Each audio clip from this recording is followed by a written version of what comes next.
मेरी आवाज़ सुनो। काफ़ी दिनों से प्रशासन और जनता में ये 3 कानूनों के खिलाफ जो मामला चल रहा है, इसमें बातचीत नहीं हो रही है, संवादहीनता हो गई है। लिहाजा हम लोग चाह रहे थे कि अपनी आवाज़ को रखने के लिए जंतर मंतर से और सांसद भवन तक मार्च करें। इसके लिए हम लोगों ने रकाबगंज गुरुद्वारे में मत्था टेक करके बाहर निकलने चलना चाह रहे थे, लेकिन इसी बीच में रकाबगंज के गुरुद्वारे के अंदर ही पुलिस वालों ने हम लोगों को पकड़ लिया और यहाँ तक कि गेट बंद कर दिया, जो कायदन बहुत ही ख़राब बात है। मंदिर या गुरुद्वारे का गेट बंद करना पुलिस वालों के लिए तो बहुत ही होना ही नहीं चाहिए। ये तो प्रशासन के साथ को पूछना चाहिए, गुरुद्वारा प्रबंधक को भी पूछना चाहिए कि मेरे गुरुद्वारे का आप गेट ने कैसे बंद कर दिया। साथ ही हम युग शिल्पी सुभाष चंद्र युग शिल्पी चूँकि इस योजना से जुड़े हुए हैं, परिवर्तन योजना से, तो मुझे पता है कि व्यवस्था परिवर्तन होने का बिल्कुल यही सही समय है। हमारे 3 काले कानून जो हैं ये transfer of power agreement in India के पोते हैं। इसके transfer of power agreement India के तहत 71 देश आज भी कॉमनवेल्थ में आते हैं और उन कॉमनवेल्थ के अनुसार डंकल प्रस्ताव बना है और डंकल प्रस्ताव के बेटे हैं ये 3 काले कानून। तो हमें इन 3 कानूनों को अगर मान लो किसी तरीके से रद्द भी हो जाए, तो प्रशासन रद्द करने के लिए तैयार नहीं है। अगर रद्द भी हो जाए तभी इसकी जड़ तो ट्रांसफ़र ऑफ पावर है। ट्रांसफ़र ऑफ पावर जब तक नहीं ख़त्म किया जाएगा तब तक और ही ऐसे समाज तोड़क और समाज को लूटने वाले कानून बनते रहेंगे। लिहाजा ज़रूरत इस बात का है कि ट्रांसफ़र ऑफ पावर को हर व्यक्ति समझे और अपने संविधान, हमारा देश संविधान से नहीं चल रहा है, हमारा देश ट्रांसफ़र ऑफ पावर से चल रहा है। ये एक सबसे बड़ी गलती और हम लोगों को भूल बताया जा रहा है, धोखे में रखा जा रहा है। हमारा प्रधानमंत्री जब शपथ ग्रहण करने के बाद चार्ज ग्रहण करता है तो ट्रांसफ़र ऑफ पावर रजिस्टर पर ही अपने हस्ताक्षर करके चार्ज लेता है और वो चुनते तो हमें, लेकिन वो काम करता है ट्रांसफ़र ऑफ पावर के हिसाब से। इसको हर हालत में जितनी जल्दी से बदला जा सके उतनी ही जल्दी देश का और मानवता के कल्याण के लिए बहुत अति आवश्यक है। पहला है मेरी आवाज़ सुनियो, जहाँ लग मैं बोल रहा हूँ के कह रहा हूँ। माम तड़कियों लेकर राम का नाम, स्नान करके मंदिर में माथा टेक के गुरुद्वारा में आ गए। उस टाइम हमने झंडे झुंडे लाए, जंजीर जंजार पाई। अच्छा उसके लिए इतने में हमने जंजीर पाई, जय बोली, इतने पुलिस आएगी। मम बैर लिकड़ा दे गुरुद्वारा ते बैर मम लिकड़ नहीं दे, मम बैर टक्कर मारा गेट का, गेट बैठ दे।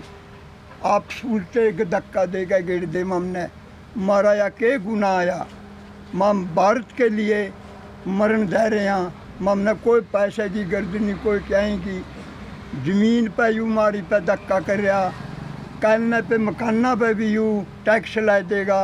ज़मीन मार पर जब बिक जाएगी वो टैक्स क्या गलत पकावांगे हम। बाकी पर इसने तो अपनी दुकानदारी खोल ली। ये 2 जवान मरे हैं, उनका 12 में उनके बेटा बेटी ने, माता पिता ने उनकी शक्ल भी नहीं देखने दी। ऐसी सरकार बुरी आया। यूँ तो मेरा लगता है ये हमारा बंदा अक नहीं है, उनकी लाश लग भी नहीं आने दी इसने, बेईमान मनुष्य ने। यू इसके लिए बनाया था ममने न्यू बनाया था दोनों भाई भारत के लिए अच्छे काम करेगा। अपनी अपनी तो दुकानदारी चला रहा और भारत के लिए कमज़ोर करने लग रहा, अपनी फैक्ट्री खोल रहा। इसके लिए फिर पुलिस 1000 पुलिस मर पर छोड़ दी। मम बैर लिकड़ा दे मंत्र संतर में जान के लिए और मरता धक्का दे दे दे दे दे दे 4 घंटे हमारी बेइज्जती बनाई दी इसने। उठाए 1000 पुलिस हो गया बटली मम बरबरांगो बस में निकाल दिए। बस में घेर के मम वापस कर दिए थाना में। कोई 3 बजे तक मरता, कोई पानी नहीं, लेना नहीं, देना नहीं, चाह नहीं। मम ने कोई बुरा बोलिया नहीं, कोई मम चोर नहीं। इसका मतलब गेट का क्यों चाबी लाइए, के कानून था इसका? वो तो एक किस्म का भंडारा किसानों के लिए, भारत के लिए, भाई कोई भूखा तशाया पंछी बिग नहीं जाए। और उसके गेट के मतलब रोवा हम कल भी दरखास्त दे के आए हैं। ये कैसे भेजा इसने, क्या कानून है इसका? जो इसने करनी थी अपनी कारोबारी बाहर कर लेना मारा गल है। इतनी ज़बरदस्ती करा, इतनी गंदी सरकार है, हैं? दानी पानिया ने इन्हें मम क्या समझा, कोई समझते नहीं। बहुत हमने समाई करी, 8 महीने के हमने उड़ा सिंगू बॉर्डर पर बैठे ने, अपने बच्चे भी छोड़ रहे हैं। ये बच्ची हैं या बेटा बेटी है, क्या अपने बच्चा ने भी लेकर भारत के लिए आगे कौन सी का बगाए देगा, मरने के लिए तैयार है। या बेटी हमारी बच्ची भी, इतनी बुरी सरकार है, गंदी है। कोई हमने माड़ी भाषा नहीं कही और ना कह सकते हैं। ये नेता इतना गंदा, हम क्या से बढ़ाएंगे? मच्छर भी खावें, मकोड़े भी खावें, सांप भी खावे भाई जी, हैं? ममन्यू कहा भाई गलती तो निशान पर हो जाए करे तो गलती मान ले, तुम लिख के जो हमारा हक है, कोई बुरी बात तो नहीं मांग रहे। हम ना गलत बोल रहे और ना बोल दे, हमारा हक दे दे, हम उठ के बिक जाएंगे। 10 करोड़ रोज रुपया हमारा खर्च होने लग रहा। गम्मा में तो कह जावा मंगते हुए कह, सड़क पे हमारे माता पिता पड़े, सड़क पे हमारे बच्चे पड़े हैं। इसका ऊपर और के बुरी करागा भाई, तो इसका खरे हमारा गोली लिखा जो है, गोला गेड़ जो, यू कैसे है यू कानून है? या सारी दुनिया कोई एक नहीं होगा, एक 10-20 आदमी का दर्द हो है, इनका कोई दर्द नहीं हो रहा। और माया जो चोर है उन्हें देने लग रहे, जो भारत के लिए बंदे हम फिरने लग रहे रोंदे, उन तक माया भी नहीं देंगे। बेईमान दुनिया या कैसी करिए भाई, या कैसे काम नहीं चलेगा। मामना इस जैन की लोड़ो नहीं है, ख़त्म हो चुकांगे भारत के लिए। मामना ना कोई पैसे की जरूरत, ना मामना कोई चाहे की नहीं जरूरत। मारा इष्टा करे गोली रखा जो पैसे या मांग है भाई जी।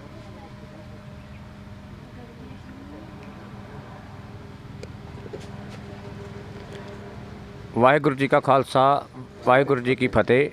मेरी आवाज़ सुनो में मैं आपको साधारण बातें आपके साथ करने जा रहा हूँ। जैसे पहले युग शिल्पी जी ने बहुत ही आपको ढंग से बताया है कि ट्रांसफ़र ऑफ पावर, उसका जो साधारण मतलब है कि जो अंग्रेज़ों के कानून थे उसको ही बदली किया गया है, जो हमारे देश के लिए बहुत ख़तरनाक हैं। इसलिए हम आपको बताना चाहते हैं कि जो देश की कानून व्यवस्था है ये बहुत ख़राब है। आप सभी लोगों को जानकारी भी है। हमारे देश में जैसे यूपी हाथरस में हमारी एक बेटी के साथ बलात्कार हुआ, तो उसको कैसे दबाया गया आप सबको पता है।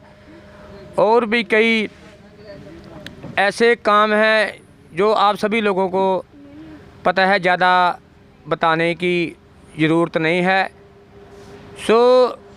जो ये अभी आंदोलन चल रहा है, जो भी लोग देख रहे हैं, शहरों में रहते हैं या गाँवों में रहते हैं, उनके चरणों में अपील है कि इस आंदोलन में ज़्यादा से ज़्यादा संख्या में अपना योगदान दें, अपना हिस्सा लें, अपने आंदोलन में आएँ और अपने हक मांगें और अपने आने वाली पीढ़ी का भविष्य तय करने का काम करें। बस मैं इतना ही कहना चाहता हूँ। वाहिगुरु जी का खालसा, वाहिगुरु जी की फतेह।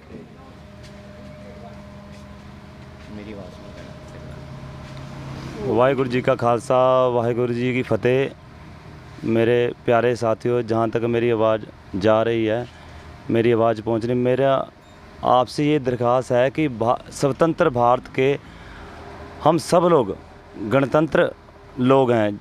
भारत में ऐसी कोई जगह नहीं है जहाँ भारतवासी जा नहीं सकता, और ऐसी कोई बात नहीं है जो भारतवासी अपने मुंह से कह नहीं सकता।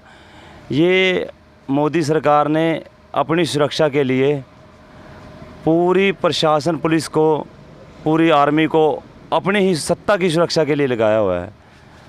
तो ये जो पुलिस प्रशासन आर्मी है ये प्रजा की सुरक्षा के लिए होती है, आवाम की सुरक्षा के लिए, लेकिन इन्होंने आज क्या किया हुआ है, अपनी सुरक्षा के लिए लगा दिया और संसद के आसपास की जगह को ऐसा बना दिया कि यहाँ कोई आम आदमी आ नहीं सकता।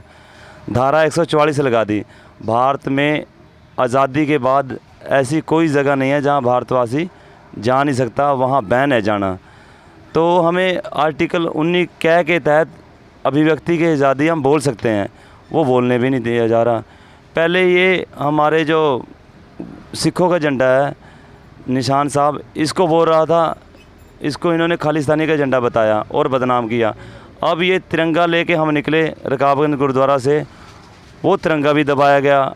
ये ना तो सिखों के झंडे को ऊपर आने दे रहा है और ना तिरंगे को ही देश का झंडा है। इसमें हर जो भारतवासी जवान है शहीद होता है तो लिपट के आता है, तो इसको भी ऊपर नहीं आने दे रहा। ये अगर चाहता क्या है, हम इससे पूछ रहे हैं भी ये है क्या करना चाहता है देश में। इसने सारी व्यवस्था को अव्यवस्था बना दिया, पता नहीं किस स्थिति में लेके चले गया। जीडीपी थी 9% मनमोहन सिंह के टाइम पे, आज इसने -48 पे पहुंचा दिया।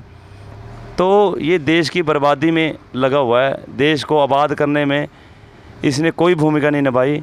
शहीद भगत सिंह, गुरु गोबिंद सिंह, अशफाक उल्लाह खां, सुभाष चंद्र बोस, इन्होंने शहीदियाँ दी। किस लिए दी? इन्होंने शहीदियाँ देश को आज़ाद कराने में दी। आज देश आज़ाद 1947 में हुआ, लेकिन पूर्ण रूप से हुआ नहीं, क्योंकि काले अंग्रेज़ों के हाथ शासन आ गया। उन्होंने अपने तरीके से तोड़ मरोड़ के इस संविधान को बना दिया और आज जो संविधान बना था उसको भी लोकतंत्र की हत्या करके तोड़ा मरोड़ा जा रहा है। मेरी आपसे अपील यही है कि मेरे भारतवासियों कि इसको तोड़ और मरोड़ जो रही हैं सरकारें, इसको बचाओ, वरना मोदी इसको अस्त व्यस्त कर देगा। जय हिंद। कुछ नारों के साथ खत्म कर दें। इंकलाब इंकलाब इंकलाब, जय जवान जय जवान जय जवान जय जवान। भारतीय किसान यूनियन, किसान मजदूर एकता, किसान मजदूर एकता, किसान मजदूर एकता।